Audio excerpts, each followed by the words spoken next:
Muy buenas tardes, noches. Continuando con nuestro tema 2, titulado ¿Qué es Dios?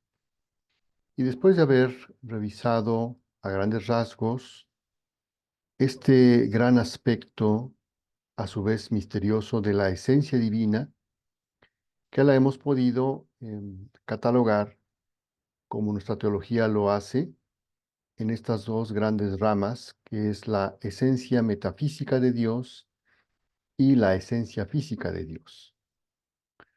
Ahora nos adentraremos en un tema más que fascinante y a la vez necesario, principalmente para aquellos de nosotros que aspiramos a vivir la vida divina, a vivir de voluntad divina. Y es precisamente el tema de los atributos divinos, los atributos de Dios.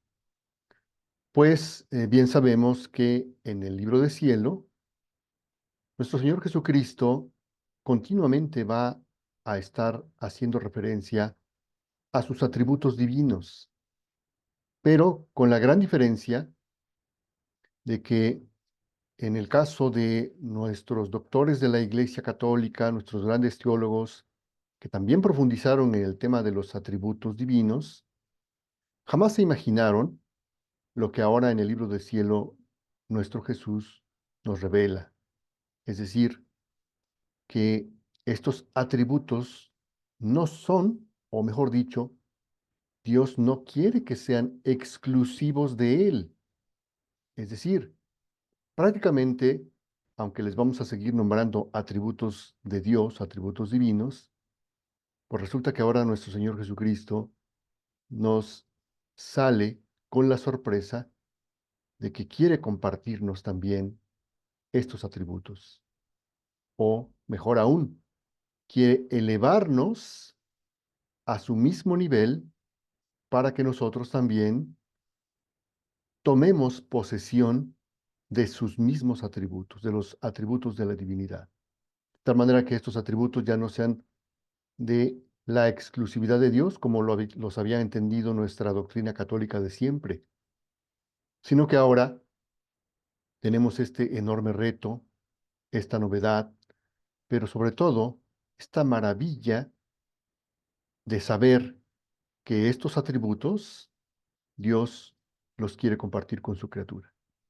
Así es que pues vamos a adentrarnos en esta maravillosa aventura de la mano, por supuesto, de nuestro Señor Jesucristo, que nos va a ir guiando, como solo Él sabe hacerlo en el libro del cielo, pero también citaremos algunos, algunas reflexiones de estos grandes teólogos que hemos estado revisando, principalmente Lucas Mateo Seco, este sacerdote español de la Universidad de Navarra, que hizo una valiosísima contribución en su obra al desarrollar todo el tema de los atributos de Dios. Así es que preparémonos para esta fascinante aventura.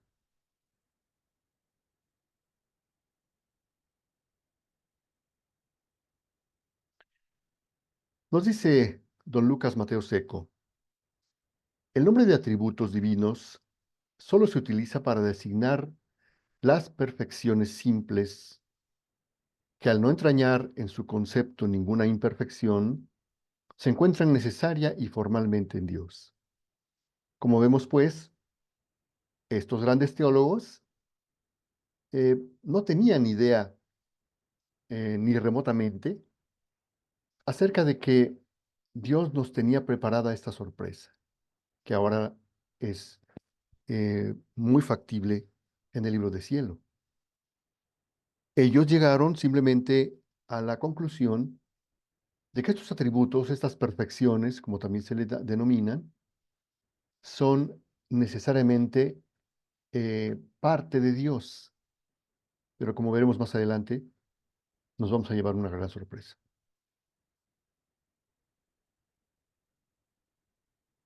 Son como las propiedades del ser divino, las notas que lo caracterizan.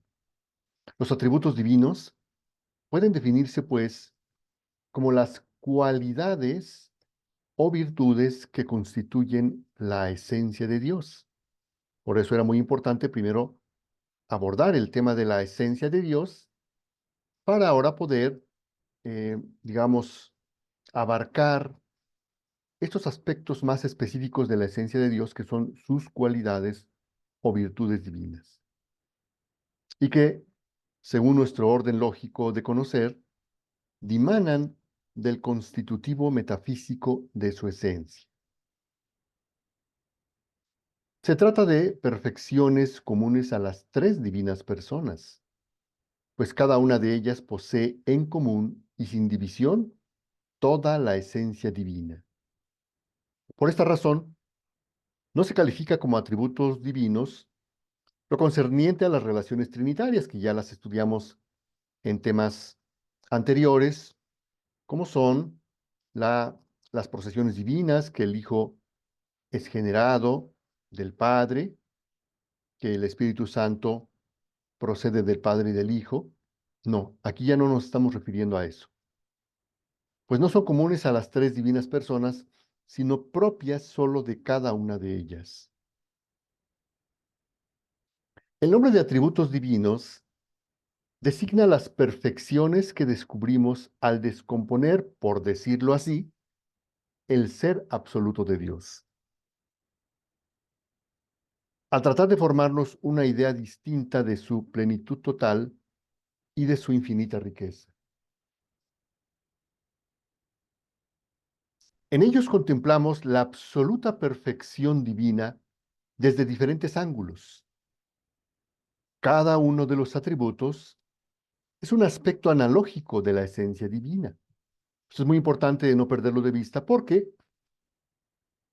no quisiéramos eh, provocar una confusión, generando una idea equivocada en el sentido de que los atributos son algo distinto de la esencia divina o son una especie de añadidura a el ser divino. No, como aquí lo dice claramente eh, este gran teólogo, cada uno de los atributos divinos es algo analógico de la esencia divina. En otras palabras, lo que nos está diciendo prácticamente es que cada atributo podríamos decir que es la misma esencia divina, pero se manifiesta de una forma específica. Y por eso pareciera que fueran cosas diferentes, cosas agregadas, como adornos del ser divino, pero no. Los atributos divinos, cada uno de ellos es una analogía del ser divino.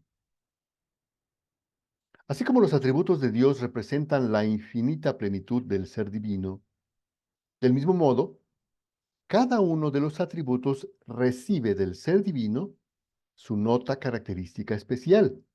Así como las tres personas divinas se diferencian entre sí solamente por la relación de oposición, como ya hemos estudiado, así va a pasar con los atributos divinos. Se van a diferenciar entre sí por la forma como se expresan, por la forma como se manifiestan, o mejor dicho, por la forma como Dios, el ente supremo, manifiesta su obrar de una manera específica en aquello que denominamos un atributo divino. Por lo tanto, entonces conviene que para una mayor comprensión de estos atributos divinos, que vuelvo a insistir, ahora en el campo, en el plano de la divina voluntad, son esenciales y es fundamental su conocimiento porque es a lo que debemos aspirar, ya que Dios decidió que nos quiere elevar a su estatus y por lo tanto quiere que sepamos qué es lo que vamos a poseer, qué es lo que nos va a hacer semejantes a Él, y buena parte de esta semejanza estriba en el conocimiento, que a su vez significa posesión, como ya hemos visto, de los atributos divinos. Así es que vamos a, digamos, mostrar una clasificación, pues no tan exacta, porque finalmente es desde el conocimiento humano, pero que nos ayuda más o menos a tener una idea de qué vamos a hablar. Entonces, los atributos divinos, según la teología católica, pueden ser clasificados en negativos y positivos. Negativos serán aquellos atributos donde se le niega a Dios una imperfección creada. Es algo muy parecido como cuando eh, hablábamos de la esencia divina, que teníamos esta vía para el conocimiento de la esencia divina que llamábamos vía negativa, que somos más precisos cuando decimos lo que Dios no es que cuando decimos lo que es. Algo parecido sucede con esta clasificación de atributos en negativos y positivos.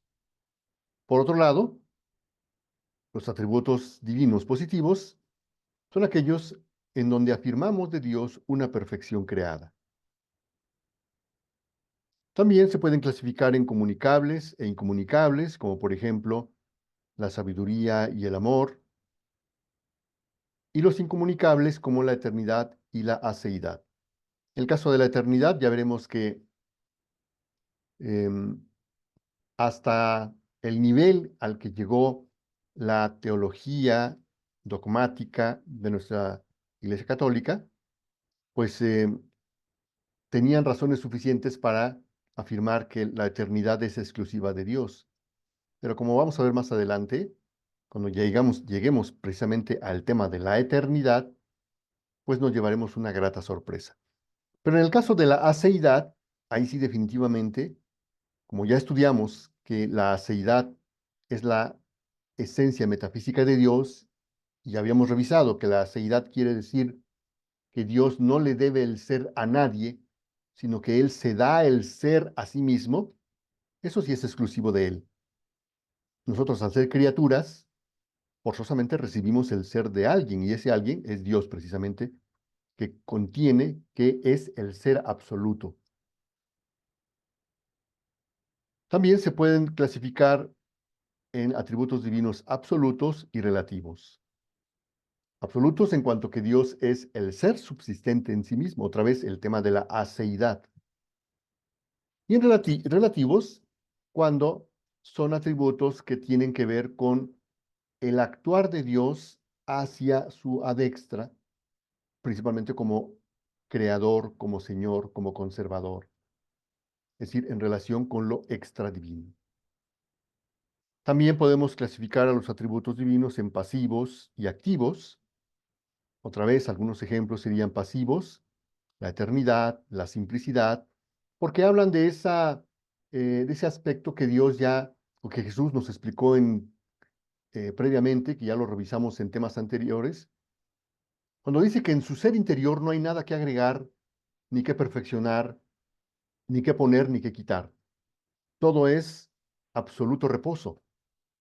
Pero dice, hacia el exterior, cuando queremos obrar, sobre todo en favor de las criaturas, entonces somos muy activos. Es cuando nos ponemos a trabajar. Y entonces es cuando ellos, en estos atributos divinos, quieren participar la vida divina, que es su ser mismo, hacia las criaturas. Uno de los grandes padres de la Iglesia, San Francisco de Sales, en su Tratado del Amor de Dios, también abordó el tema de los atributos divinos, quedando extasiado al contemplar todas estas cualidades del ser divino. Y vamos a revisar brevemente qué nos puede decir San Francisco de Sales acerca de los atributos divinos. Dice, nosotros hablamos de Dios no según lo que Él es en sí mismo, sino según sus obras, a través de las cuales le contemplamos. Porque, según las diversas maneras de considerarlo, le nombramos diversamente, como si tuviese una gran multitud de diferentes excelencias y perfecciones. Si le miramos en cuanto castiga a los malos, le llamamos justo. Le llamamos misericordioso en cuanto libra al pecador de su miseria. Le proclamamos omnipotente en cuanto ha creado todas las cosas y hace muchos milagros. Decimos que Dios es veraz en cuanto cumple exactamente sus promesas. Le llamamos sabio en cuanto ha hecho todas las cosas con un orden tan admirable, y así sucesivamente. Le atribuimos una gran diversidad de perfecciones según la variedad de sus obras. Mas a pesar de ello, en Dios no hay ni variedad ni diferencia alguna de perfecciones, porque Él mismo es una sola, simplicísima y absolutamente única perfección. Por eso decíamos, esta idea de San Francisco de Sales nos ayuda a no caer en la confusión de creer que las distintas perfecciones divinas o los atributos divinos son como especies de miembros o de aspectos exteriores de Dios, no, sino que cada uno de ellos no es otra cosa más que una manifestación del ser divino que cuando Dios decide obrar, cuando Dios decide eh, desarrollar una actividad propia de su ser divino, esta se manifiesta en alguna forma específica que nosotros llamamos atributo divino. Ahora bien, nombrar perfectamente a esta suprema excelencia, la cual es su singularísima unidad, la cual en su singularísima unidad contiene y sobrepuja todas las excelencias, no está al alcance de la criatura, ni humana ni angélica.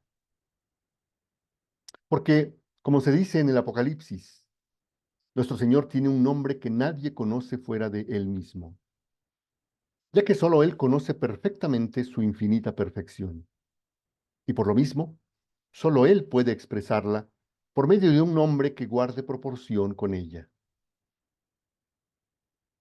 Nuestro espíritu es demasiado débil para poder producir un pensamiento capaz de representar una excelencia tan inmensa.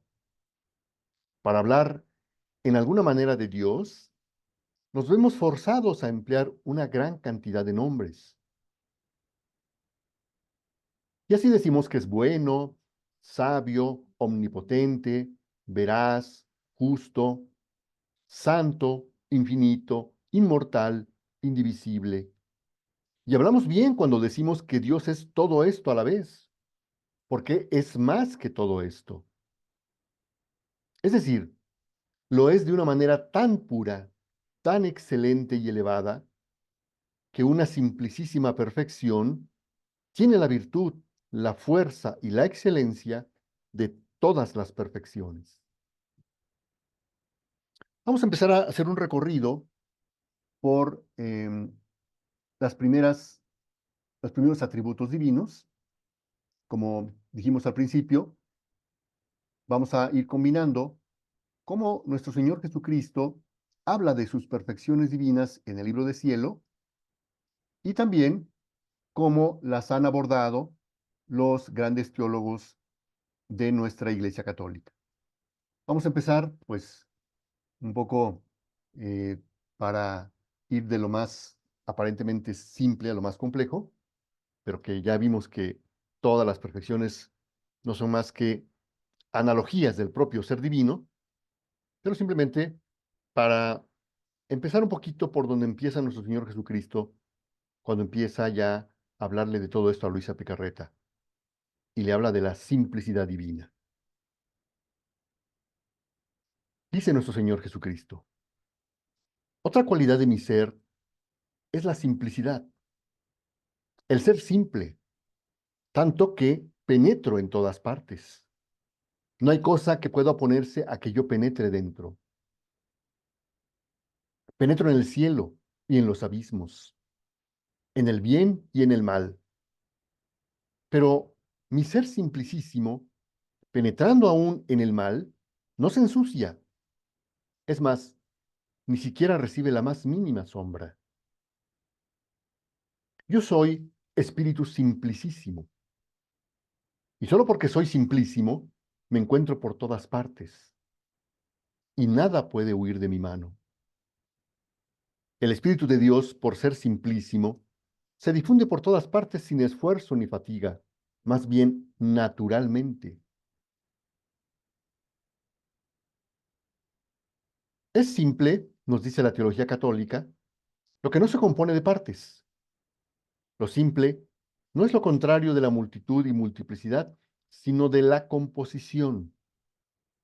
Podemos distinguir dos composiciones, una física, otra metafísica. En Dios hay que negar ambas composiciones, porque por su atributo de la simplicidad, no está compuesto de partes, ni hay componentes en Dios. Hablando de la simplicidad metafísica, el Dios trino y uno es metafísicamente simple. Es decir, no está compuesto de diversos elementos ontológicos internos. No hay en él, como en las Escrituras, composición de esencia y existencia, de esencia y propiedades, de disposiciones y actividades. En Dios no hay ni género ni especie. Dios posee todas sus perfecciones en virtud de su esencia y según el modo exigido por ésta. Tienen, por consiguiente, la misma nota característica que la esencia. Esto es muy importante en nuestra actualidad, porque como bien sabemos, con todas las desviaciones y errores, e incluso herejías en que muchos dentro de nuestra Iglesia Católica están incurriendo, se ha difundido en ciertos círculos una idea terriblemente errónea, llegando al extremo de querer decir que Dios tiene género, por ejemplo, que Dios, digamos, sobre todo esta corriente feminista que está en contra de la, digamos, persistente, según ellos, poder de la corriente heteropatriarcal de siempre, que se manifiesta sobre todo en la Sagrada Escritura, donde el hombre es el centro de todo y de alguna manera como que están en contra de esa idea de que, según ellos, por su error, afirman que Dios es varón, que por lo tanto el sexo masculino es el que ha predominado siempre en todo lo relativo a la religión, a la iglesia, etcétera, y se han atrevido en últimas fechas a difundir ese error de que Dios es mujer, que Dios es femenino. ¿Sí? Un craso error con toda la intención para desvirtuar la sana doctrina, porque precisamente la sana doctrina, la teología católica eh, auténtica, afirma que en Dios no hay ni género ni especie, porque no hay composición, es simple. Son en él pura realidad, lo mismo que su esencia es pura realidad. No son accidentes necesarios o casuales de su esencia, ni algo que emanase de ésta. Si formasen un círculo en torno al núcleo esencial, habría en Dios una ramificación, una ruptura de la realidad pura. Una dualidad formada por la realidad esencia y por la realidad accidente. Es decir, cierto espacio vacío y carente de ser. Las propiedades subsistentes divinas son idénticas con la esencia. Por eso es que en Dios ser y existir son exactamente lo mismo, a diferencia de nosotros como criaturas, que nuestra existencia de alguna manera la vamos formando nosotros con nuestros actos, mientras que el ser nos fue dado por quien es el ser en esencia, que es Dios mismo. Por lo tanto, en nosotros sí se distingue, sí hay distinción entre ser y existir. Y de eso se ha valido el enemigo para contaminar, envenenar la mente de las criaturas de la humanidad reciente en todos estos temas de la ideología de género, en que ahora la gente puede asumirse lo que ella quiera hacer. Si un hombre se asume mujer, no hay problema. Si una mujer se asume hombre, tampoco hay problema. Y así sucesivamente con todas esas perversiones que en la actualidad vemos tan difundidas. Entonces, las propiedades subsistentes divinas son idénticas con la esencia, con la pura realidad activa de Dios. Dios no tiene composición cuantitativa, es decir, Dios no es cuerpo. Eso es muy importante de tenerlo presente, porque nosotros, como criaturas finitas, necesitamos siempre, como lo veíamos en el tema de la Santísima Trinidad, asirnos de algo. afirmarnos a alguna imagen, alguna forma, algún elemento visible, perceptible a nuestros sentidos para poder formarnos una leve idea de qué estamos hablando. Y entonces a Dios siempre le hemos atribuido, sobre todo en el arte sacro, en la iconografía, algún rasgo antropomórfico, sobre todo por que Cristo nuestro Señor pues tiene cuerpo, cuerpo humano. Pero Dios no es cuerpo, no tiene cuerpo.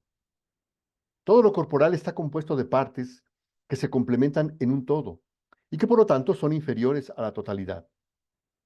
Pero en Dios no hay nada más perfecto o menos perfecto, pues no hay nada limitado. Luego, no puede haber partes que compongan un todo.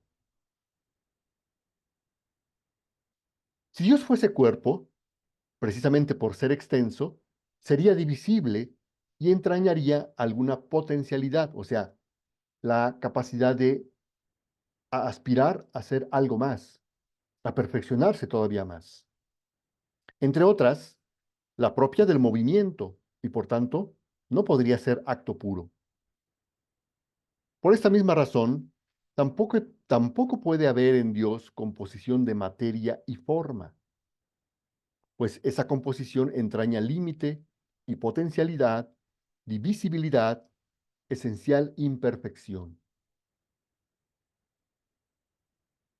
Dios tampoco puede entrar a formar parte de nada, como si pudiese considerar, como si se pudiese considerar un conjunto formado por Dios y el mundo. Porque Dios, precisamente por su perfección, no puede ser perfeccionado por nada. Este elemento también es de tenerlo muy presente, sobre todo en la actualidad y para todos nosotros que estamos en este camino del conocimiento de las verdades del libro del cielo. Y sabemos que a esta obra se le ataca precisamente porque se cree que todo lo que se afirma en el libro del cielo entraña una especie de herejía, sobre todo la herejía panteísta, que afirma que Dios es las cosas creadas. Y como ya lo veíamos en el tema de la esencia física de Dios, el tema de la esencia física de Dios nos ayuda a combatir esos ataques que recibe el libro del cielo en cuanto a que se cree que en el libro del cielo se entraña de alguna manera con sus verdades nuevamente el panteísmo, lo cual es un error, como aquí también lo vemos en el tema de la simplicidad física, al decir que Dios no puede entrar a formar parte de nada. Dios no es una roca, Dios no es el arco iris, Dios no es las nubes, sino que estas cosas creadas, como ya lo dijimos, como lo afirma San Pablo en su carta a los Corintios, cada una de estas cosas creadas hace que refulja algún atributo de Dios, pero no es Dios en sí. En efecto, siguiendo el axioma de que el todo es mayor que las partes, la suma de Dios y el mundo sería más perfecta que Dios solo, lo cual equivaldría a decir que se da en Dios la potencialidad de una mayor perfección. Ya sabemos que Dios no se puede perfeccionar porque en ese momento dejaría de ser Dios. Y hablando ahora de la simplicidad física, la perfección que se derivaría de la suma del mundo y Dios haría que Dios se perfeccionara todavía más. Como ya dijimos, Dios no puede perfeccionarse aún más porque ya es el ser absolutamente perfecto. Padre, Hijo y Espíritu Santo son Dios, pero no forman parte de Dios, no son partes de este Dios uno en el cual creemos. Dios no es la suma de las tres divinas personas. La unidad divina es simplicísima. Por esta razón, toda la divinidad está en el Padre, toda está en el Hijo y toda está en el Espíritu Santo. Padre, Hijo y Espíritu Santo no se pueden concebir como diferencias específicas dentro de esa divinidad, sino como comunión perfecta en la misma y única esencia. La Trinidad de personas no rompe la unidad simplicísima de la esencia divina. Pertenece a la confesión trinitaria no solo la afirmación de la Trinidad de personas, sino también la afirmación sin fisuras de la unidad esencial. Por eso decimos en el credo, creo en un solo Dios. Esto quiere decir que la esencia divina no se multiplica con las personas. Al engendrar al Hijo, el Padre entrega al Hijo toda su esencia, sin división y sin multiplicación. La esencia del Hijo es numéricamente la misma del Padre. Sabemos que lo único que los diferencia, lo que los distingue, es la relación de oposición, como ya se ha estudiado en el tema de las relaciones y de las procesiones divinas. Bien, vamos a abordar ahora otro atributo, el atributo de la perfección divina, que va muy de la mano con el atributo anterior de la simplicidad divina. Es decir, como si fueran condiciones unas de que se reforzarían una a la otra. Nos dice Jesús en el libro del cielo, todas las obras de Dios son perfectas y su perfección se conoce por ser redondas o a lo más cuadradas, tanto que ninguna piedra es colocada en la Jerusalén celestial que no sea redonda o cuadrada.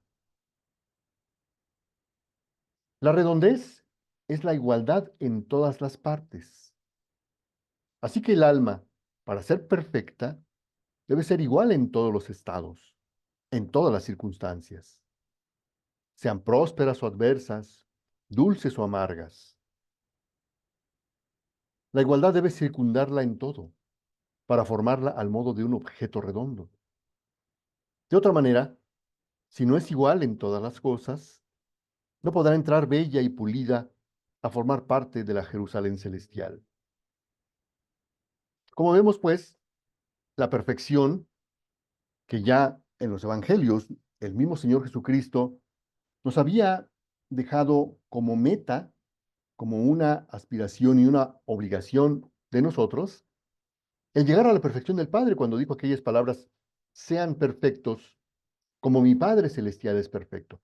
Y ahora con esta noción de la redondez, que significa igualdad, de alguna manera nos está poniendo los elementos básicos para entender cuál es la perfección del Padre a la que nosotros debemos aspirar y por lo que debemos trabajar. Es decir, ser perfectos como el Padre es que, pase lo que pase, debemos mantener la misma condición, el mismo estado. No nos debe hacer cambiar ninguna circunstancia. En eso consiste la perfección de la que hablaba nuestro Señor Jesucristo cuando dijo, sean perfectos como mi Padre Celestial es perfecto. Y dice, refiriéndose al alma que tiene que llegar a esta perfección, y no podrá adornar a modo de estrella la patria de los bienaventurados. Así que por cuanto más el alma es igual en todo, tanto más se acerca a la perfección divina. Prácticamente nos está diciendo de otra manera lo mismo que nos dijo en los evangelios cuando dijo, sean pues perfectos como mi Padre Celestial es perfecto. ¿Y cuando dijo esto? Lo dijo como corolario cuando dio a conocer los mandamientos de la tercera edad de la humanidad, que es cuando, o mejor dicho, la edad de la humanidad que está marcada por esta ley del amor o esta ley de la gracia. Sabemos que la humanidad ha estado regida por tres edades, cada una con su respectiva ley. Al principio, la edad de la ley natural. Cuando llega Moisés, se inaugura la ley de la edad escrita, lo que conocemos como los mandamientos.